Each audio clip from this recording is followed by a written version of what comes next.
This episode of Nuff Said is brought to you by Tweaked Audio. To get awesome headphones, go to tweakedaudio.com and use the coupon code Southgate to get 30% off, free shipping, and a lifetime warranty. Or you can get there through the link on our website, southgatemediagroup.com.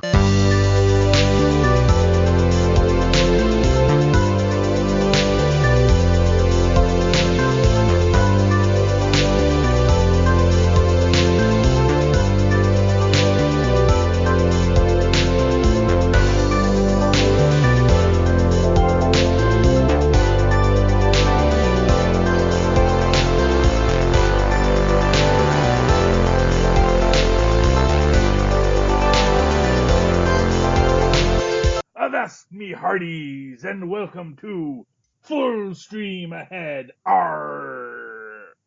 I'm your host, Charlie, the Professor Esser, and with me, as always, is my skinny rich friend. It's Mozz. Hey, Mozz. Welcome back to Full Stream Ahead, Season 1, Episode 3, where we are going to be discussing Season 1, Episode 3 of The Boys. Get some. It's the race of the century, A-Train versus Shockwave, vying for the title of World's Fastest Man. Meanwhile, the boys are reunited, and it feels so good.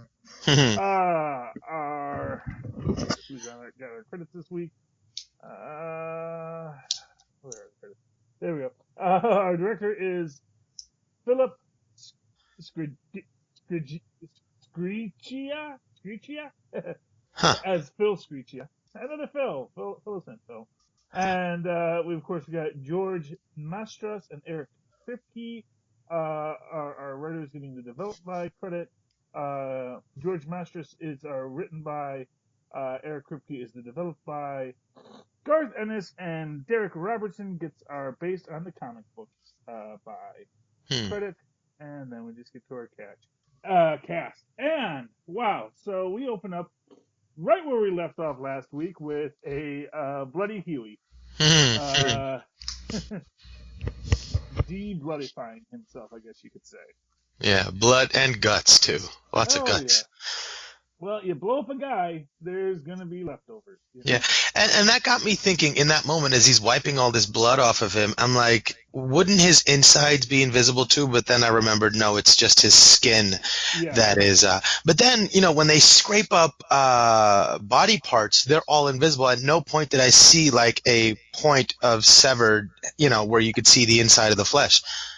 Well, and what I would say, I can't quite. I think you do see something. Okay, fair enough. A few minor things, but what it is his body still has integrity. So essentially, what happened is, he blew up from the bowels out. Yeah. So really, most of his body is still completely intact. Yeah. So it's just the soft, mushy bits in the bottom that got broken apart. So and that's where the blood is.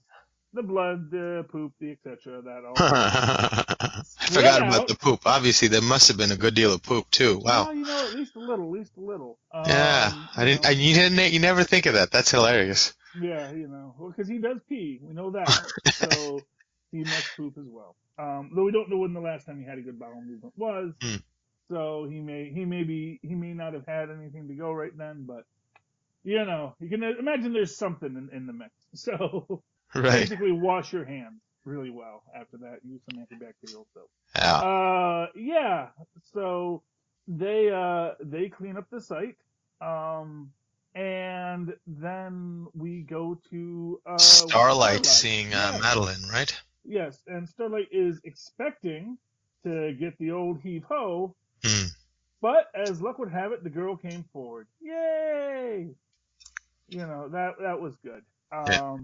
And so she's testing through the roof. Now everyone's so pleased that she went up and beat up these rapists, and who wouldn't be? But then Bot wants to change her image accordingly. And I first off, I don't necessarily get where they're going with it, except for I guess the idea of sex sells. Right. And I guess on some level you kind of get the feeling that they probably always had this costume in reserve. They were always just waiting for the chance to run it up the flagpole, as it were.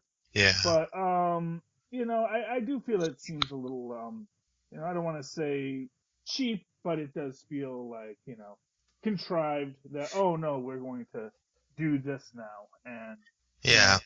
not What I much you can did do like about it. about this scene was how straightforward Madeline is in that situation in dealing with talent, so to speak, She's like, Yeah. well, no, sort of meandering about and sort of lightly just trying to cajole a person. She's like, no, this is the way it's going to be done. I mean, regardless of how abhorrent and ruthless her intentions are or what have you, but how she handled that was impressive. Well, yeah, exactly. And for what it's worth, obviously this is the business of show, And that's why she is where she is. Exactly. We're not in, as much as we like to do superhero things and do superhero stuff, we are selling a story. And that was actually one of the things I really loved in this was the writer Mm. who what's funny is like the African American writer, and when I get his name, he's not Dave Chappelle. But dang, he looks like Dave Chappelle. Is that Malcolm Barrett, I think? Maybe. Yeah, but he shows up later. Yeah, I believe that's Malcolm Barrett. He shows up a few other times in this episode, or not in this episode, but in this series. Right. He has a lot of backstory that's very interesting. And and it's funny because I didn't even realize when I saw him in this episode that, oh wow, that's the guy I remember from that later episode, and I hadn't even put together they were the same guy until like I just see this moment. He was actually in last episode too, pitching some writing stuff. So, and it's an interesting take on how they're going to go about, tracking tracking this all down. Now they go to the I think lake. from here we go to what? Huey and Frenchie going back to Huey's place, right? Yeah, because that's when he just starts tearing apart his room when he's getting. Yeah. Yeah, it was funny. He had an A-Train toy. Like he was a fan of A-Trains before then. That's really interesting. Oh yeah. Well, I mean, the truth is that this is a world with superheroes, and, Yeah. it's why wouldn't you be a fan of A-Train? Right. No, I just, sort of you would think that he always had this sort of attitude towards the superheroes, but no, he was really heartbroken when all this happened, not just because he lost his girlfriend, but because he lost that fantasy. Well, exactly. I mean, that's the thing. It's like for the vast majority of people in this world, superheroes are just what they appear to be. Yeah. They're superheroes. They are these people of amazing talents and skills who we are just super impressed by and are so happy to see and work with and believe in.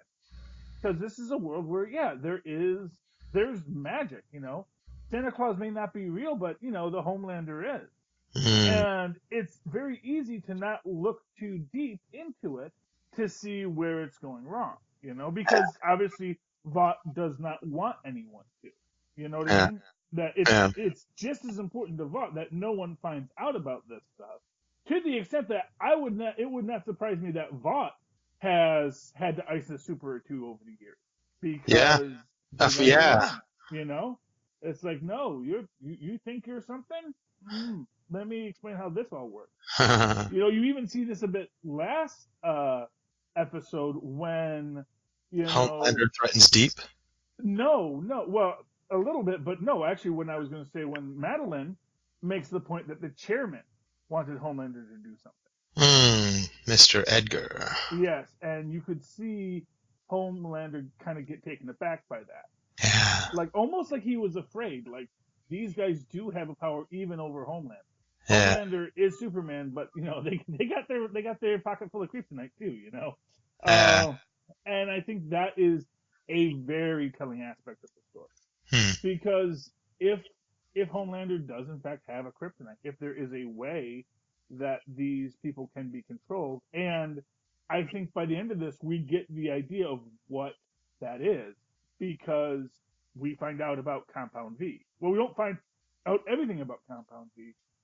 But what does that mean to Homelander? Why would Compound V mean anything? Like, why would that be leverage against Homelander? Because he doesn't need it. He's the ultimate superhero, right? Do we know that? Oh, fair enough. But isn't that the way they're painting him? Well, I guess maybe Well, he's. so here's what we can say. We can say that you can be a hero and not be on Compound V, because obviously Starlight was born with her powers. Oh, so you're saying. So you're saying he's getting something out of Compound V also, like he's constantly on it. Maybe he could be juicing. We don't know, and of course he would. Well, if he's that powerful, maybe. Right, and if he's that sort of single-mindedly lusting after power, or exploit its exploits, I guess. But we also see, and we see how with A-Train, how it does ramp him up. Yeah. Where it doesn't matter how fast he can go even faster with it. To where when he's running against Shockwave, it's like he lapped him, Right, he wasn't even in the photo. Yeah, exactly, and that is super telling. And yeah, we see, it is very interesting. We also see with, Pop Claw, which I really enjoyed the scenes with Pop Claw. Yeah. I love how they break in, and I love just Huey just totally pulling his own weight in there.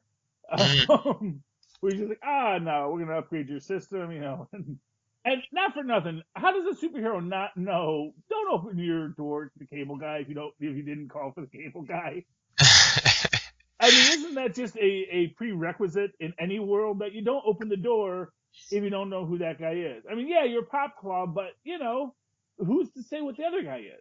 I think that maybe there's something to the fact that she's just as ignorant to technology as Butcher and Mr. Milk are, Yeah, that could be it. It's just, and that's what they're counting on, because and what we see with Pop Claw is that clearly her superheroing was very B-list, and she mostly makes her money appearing in movies as Pop Claw. Yeah. That you kind of get the feeling that Pop Claw is kind of like you kind of get the feeling that she's like a chick Wolverine. And so she's super popular because she is grounded. But of course, if all the scenes are set, then you can do all those amazing things, and everyone just knows you're Pop Claw Bub, and she's all that. But at the same time, she's probably not all that. Yeah. That's the limitations of it. Yeah, but that is that they do break into that. Before that, we actually have, of course, Butcher trying to recruit Mother's Milk back into it. And, just such a bold-faced liar. Like, oh, Frenchie, I haven't seen him in years. Like, he's gonna see Frenchie when he goes in the room, Right, but he's planned for that. He's arranged for that. He's accounted for that, He's just getting things done. Telling him whatever he needs to hear in order to get the job done, Yeah. And that is what that is. It is, I'm not sure, if it, obviously he has these people's loyalty, and that's what, that's the crux of the biscuit is, the loyalty is there. Right. So he knows when he tells them a bold-faced lie, they're going to accept it and they're going to go with it. Right, because the bold-faced lie is periphery to the central narrative of what's happening, is that I killed Translucent, and that was a true thing, and that is what moved Milk to join the fight. Mm-hmm. And that was all true. The periphery stuff you could, window dress up a little bit, and when they get to it, they'll recognize themselves also that the central narrative is worth pursuing, and that's why we're all here. Mm-hmm. I think that's his perspective. Yeah. We get a nice callback to that in the next episode too. Yeah. With reference to the Spice Girls. Yeah. Beautiful, beautiful metaphor. Yeah. What's Ginger doing?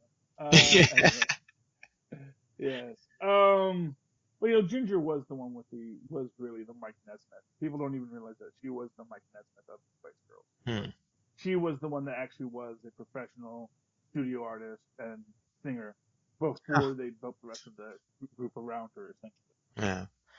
And it's interesting, in this sort of their little reunion in the van, you get a hint that like Frenchie had something to do with whatever happened with Mallory. Yeah, yeah. Well, yeah, because he looked the other way with Lamplighter. Yes, well, we get a little bit more of that, but I still don't know. And then isn't like Lamplighter in the beginning of the first episode? They're like he's on a mission somewhere. Yeah, or was it that he retired? I forget if he retired.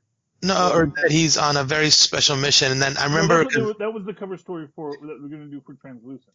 That he was on a secret mission, and that's why no one could see him. didn't they mention that initially about Lamplighter in the beginning? No, I thought it was a retirement. I thought it was. Oh, okay. He was a retire. Okay, gotcha.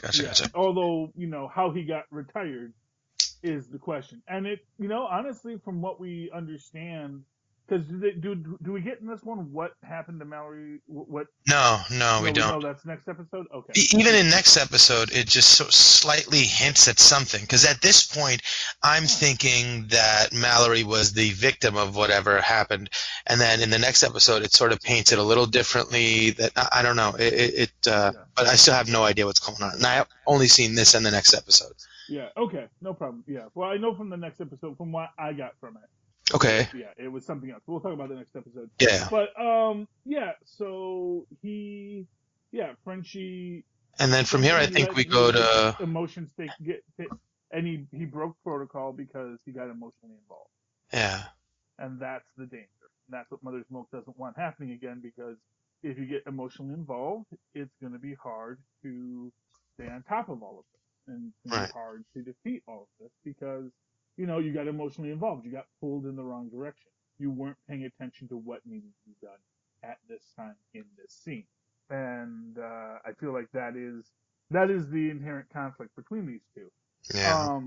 But again, I think that Huey, again, in this situation where he is showing he's capable, really kind of quiets the two, because he is an X factor to them, and they don't know exactly quite how to take him yet.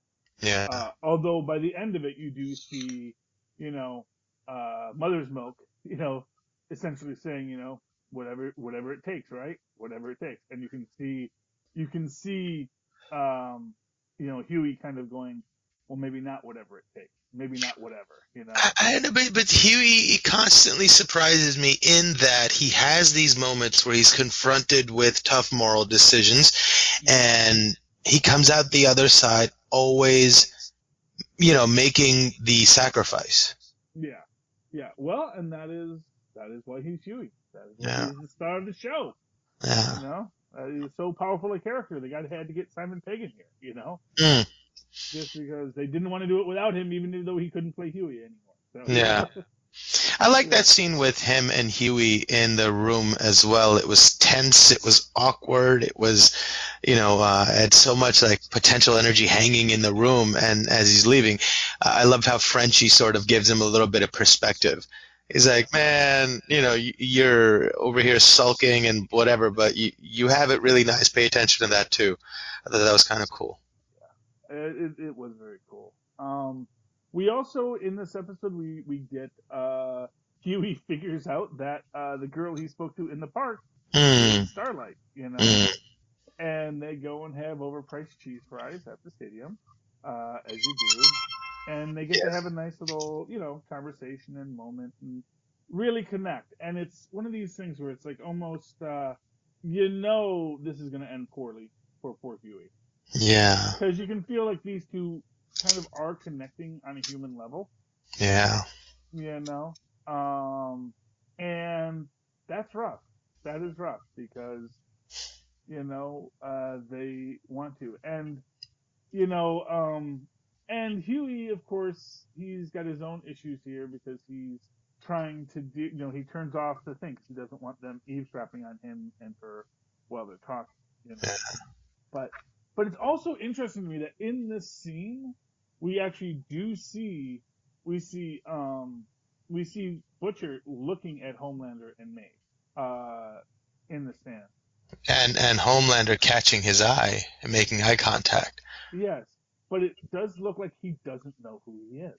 You thought so? I thought it was more like an OK Corral, high noon sort of stare down before they turned around and drew their guns kind of thing. Well, that's what I thought too, until we get to the end, and it's like Homelander's not even thinking Billy Butcher. So he has no idea who he's just like there's some guy. That's kind of cool. It's like what is Yeah, this guy because you know, looking? And hey, this guy's looking like I'm coming to kill you. people stare at him all the time. You Yeah. know, that's Yeah. the thing. You know, and for all the stuff that Homelander has done over the years, maybe there's a few people out there that look at him like I want to kill you, and he's like, yeah, go ahead, try. You know. Yeah. So it's is it in this episode or next episode where they find the remains of Translucent? That's the very end of this episode. That's the Uh, final uh, scene. so because it's on the inside of the thing, it says "I'm coming for you," and Yeah, that's the look he had in his eye in the stands when he was staring down exactly. Homelander. So he's got to be able to put those two together, I think. But apparently, because we don't see any hint to that in the next episode. And it's sort of they imply that same sort of obliviousness to superheroes in general when they have the run in with A Train, and Huey's looking at him dead in the face and he doesn't recognize him. Yeah, you know. And again, it's that idea that, you know, they see so many people all the time and Yeah. that are separate from these people, you know. And you know, Yeah. as Raul Julia said, as the character from Street Fighter, you know, Colonel Bison, he says, Mm. I know when I came to your village and ransacked it and killed your family, that was very meaningful for you. But do know that for me, it was just Tuesday, you know. And that's how these guys are. It's like, you know what, dude? Yeah, it It's was kind of Tuesday. like the reverse of the Superman thing where nobody recognized him with his glasses on. It's kind of like, oh, Yeah. you don't recognize anybody because you're that special. Well, exactly, you know. And I think there is some strong argument for that. And who knows? Maybe a lot of these guys just have hard times with face. I have an awful time with face. I cannot identify someone. It like takes me like a year to really be able to spot a face in the crowd. You know, it's weird. You know. Also, I have really bad eyesight, so that doesn't help. So, but yeah. um, I'm we trying to also think. get that great scene with Homelander and Maeve going to save the day, Mm, and Homelander takes a very, very specific kind of pleasure out of oh, killing the guy who had already given up. yes, because honestly, I don't even know what that guy was thinking. You know. Yeah, And it's weird because it's like he's holed up, he's firing on people, he's definitely armed to the teeth. You know, this is obviously going to bring about superheroes. I mean, part of me wonders if this was meant to be death by superhero. You know, right. sort of like death by Or cop. or You know. or Vought planted that guy and then sent them over there to do their bidding. And the guy thought he was on the payroll, so I'm going to get arrested. And maybe even thought he was about to get arrested, but Homelander just wanted to kill something. Yeah. And the kind of the look in his eye, how much he was enjoying watching that dude die, just spoke to again that he was probably on the V because he looked really wired in that moment. Yeah. Well, you know, and maybe he's always on the beat. That's Yeah. the thing. It's like, you know, and it is. Oh, I also love what we get with Maeve. Because you Mm. can tell that Homelander saw their relationship as a very different than it was, you know. But at the same time, he sort of threatens her if she ever dates anybody else. Well, exactly. Well, that's the idea, is that it is that he sees their relationship as, you know, we're together forever, and it never was. It was like they, you know, they were together and she didn't have really a voice in that. She had no choice in that. What happened was she was, you know, So I he guess took he's her and also having relations with Madeline. Um, possibly. We don't know that because we don't see them actually have sex at any time. Yeah. But we know that she has a baby, and like I said, I really feel that's Homelander's baby. But then again, it's that weird thing where he has so much jealousy of that baby. Like Yeah. the first time we see the baby, he's like all goo goo gaga at it. But then as the time goes on and he's not getting Madeline's attention, he gets very, you Yeah. know, that mewling baby mule it, you know. So I found that like the most interesting aspect of Homelander's character and story there is that yeah, he is absolutely, you know, not cool with anyone. You know, Mm. like he is always looking for someone to tell him what a good boy am he, and when someone else gets attention, it is it is bothersome. Mm. It angers, and isn't that interesting? You know? Mm. Doesn't that make for a well-rounded individual? Oh, yeah. And, then of course we get to our final scene with the landlord.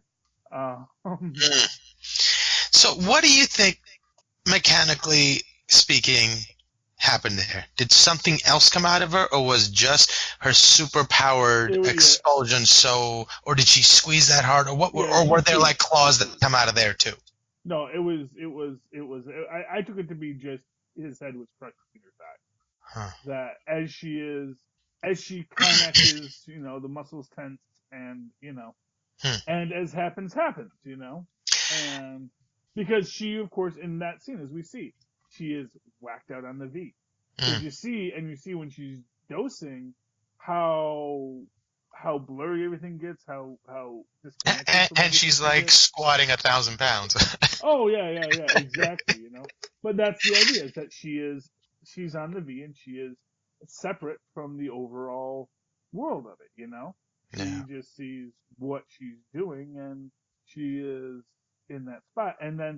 And of course, when you're on the V, obviously everything's cranked up to 11. So the idea that she could trade some sex for rent seems like a good idea to her at the time.